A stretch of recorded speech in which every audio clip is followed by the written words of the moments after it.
நற்செய்தி அதிகாரம் 6 இறைவார்த்தைகள் 1 முதல் 6 முடிய மற்றும் 16 முதல் 18 முடிய. அக்காலத்தில் இயேசு தம் சீடரை நோக்கி கூறியது, மக்கள் பார்க்க வேண்டுமென்று அவர்கள் முன்பு உங்கள் அறச்செயல்களை செய்யாதீர்கள். இதை குறித்து நீங்கள் எச்சரிக்கையாயிருங்கள். இல்லை என்றால் உங்கள் விண்ணக தந்தையிடமிருந்து உங்களுக்கு கைமாறு கிடைக்காது. நீங்கள் தர்மம் செய்யும் போது உங்களை பற்றி தம்பட்டம் அடிக்காதீர்கள். வெளிவேடக்காரர் மக்கள் புகழ வேண்டுமென்று தொழுகை கூடங்களிலும் சந்துகளிலும் நின்று அவ்வாறு செய்வர். அவர்கள் தங்களுக்குரிய கைமாறு பெற்றுவிட்டார்கள் என உறுதியாக உங்களுக்கு சொல்கிறேன். நீங்கள் தர்மம் செய்யும் போது உங்கள் வலக்கை செய்வது இடக்கைக்கு தெரியாதிருக்கட்டும். அப்பொழுது நீங்கள் செய்யும் தர்மம் மறைவாய் இருக்கும்.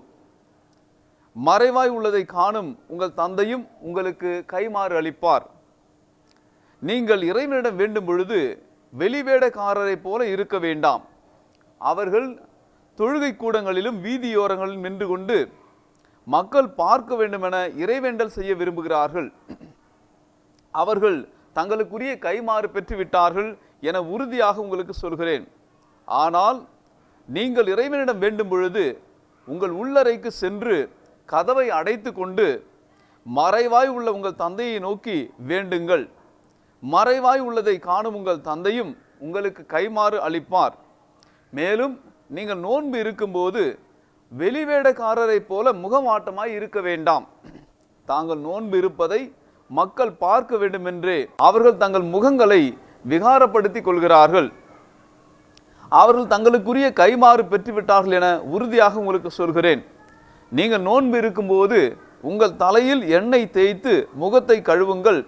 அப்பொழுது நீங்கள் நோன்பு இருப்பது மனிதருக்கு தெரியாது, மாறாக மறைவாய் இருக்கிற உங்கள் தந்தைக்கு மட்டும் தெரியும். மறைவாய் உள்ளதை காணும் உங்கள் தந்தையும் உங்களுக்கு ஏற்ற கைமாறு அளிப்பார். வாழ்வு தரும் கிறிஸ்துவின் நற்செய்தி. கிறிஸ்துவே உமக்கு புகழ். பிரியமான சகோதர சகோதரிகளே, தவ காலத்தினுடைய முதல் நாள் மிக மிக முக்கியமான நாள். ஏனென்றால் இந்த 40 நாட்களும் நாம் என்ன செய்ய போகிறோம் என்பதனுடைய முழு வழிகாட்டுதலை நமக்கு கொடுக்கின்ற நாள் இன்றைய இந்த முதல் நாள். நாம் இந்த 40 நாட்களும் பல திட்டங்களை வைத்திருப்போம். பல்வேறு பக்தி முயற்சிகளை அனுசரிக்க நாம் திட்டமிட்டிருப்போம்.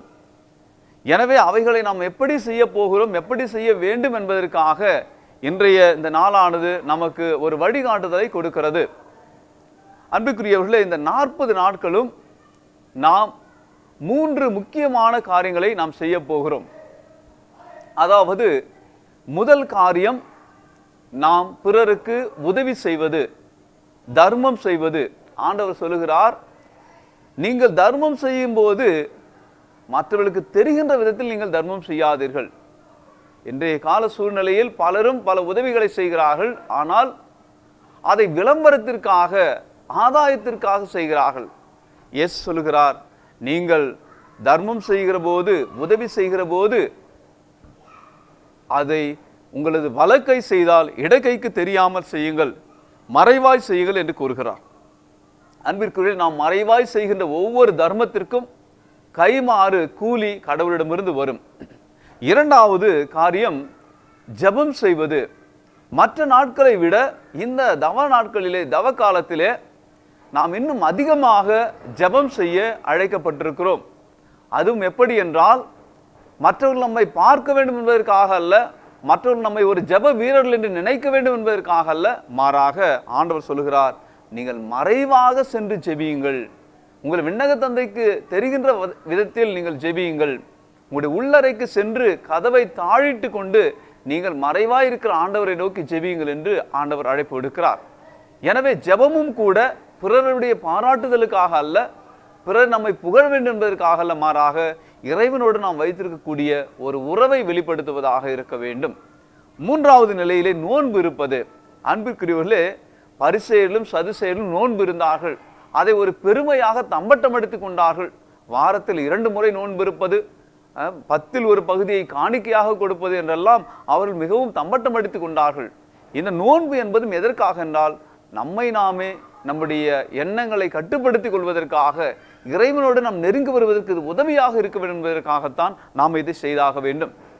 இந்த நோன்பும் கூட நாம் கடவுளுக்கு மட்டும் தெரிகின்ற விதத்திலே நாம் இருக்க வேண்டும்.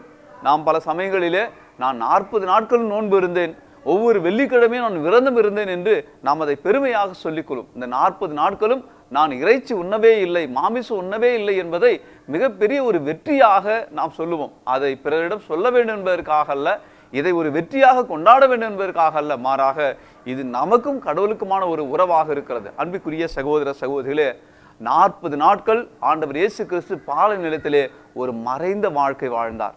யாரும் அவரை பார்க்கவில்லை, யாரும் அவரை புகழவில்லை, யாரும் அவரை பாராட்டவில்லை, மாறாக மறைவாக தந்தையோடு ஒரு உறவில் இருந்தார். நாமும் கூட இந்த 40 நாட்களும் ஒரு மறைந்த வாழ்க்கை, எனக்கும் கடவுளுக்குமான ஒரு உறவு, என்னுடைய ஜெப வாழ்விலே எனக்கும் கடவுளுக்குமான ஒரு உறவு, என்னுடைய தவ வாழ்விலே எனக்கும் கடவுளுக்குமான ஒரு உறவு, அதே போன்று என்னுடைய இந்த தர்ம வாழ்விலே எனக்கும் கடவுளுக்குமான ஒரு உறவு என்கிற நிலையிலே ஒரு மறைந்த வாழ்க்கைக்காக நாம் அழைக்கப்படுகிறோம் என்பதை உணர்ந்து இந்த 40 நாட்களும் இந்த முயற்சிகளை நாம் மேற்கொள்வோம். நாம் முயற்சி மேற்கொள்கிற போது கடவுள் நம்மோடு இருந்து நம்மை வழி நடத்துவார்.